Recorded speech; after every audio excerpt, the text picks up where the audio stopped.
Кәсіпкерлердің бизнесі, өзінің кәсіпорны, мүмкін дүкені бар шығар деген.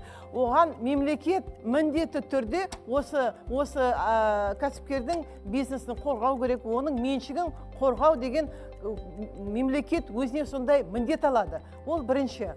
Ал екінші жаңа сұрағына байланысты көп жағдайда әсіресе мына салықты кодексті неткенде шөттарды жауып тастайды.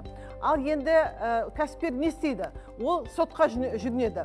Сол кезде сотқа жүгінгенде жаңағы мемлекеттік органдардың және де осы лауазымды адамдарды шешімі дұрыс болмаса, осы конституцияға байланысты біздің кәсіпкерлер, тек қана кәсіпкер емес, біздің азаматтарымыз тек қана соттың шешімі емес, олар деген өзінің мына шығындарын мемлекеттен қайтарып алуға құқығы болады деген. Сондықтан бұл болашақта кәсіпкерлерге де, жеке біздің азаматтарымызға олардың мына меншік құқықтары қорғалады деген сөз.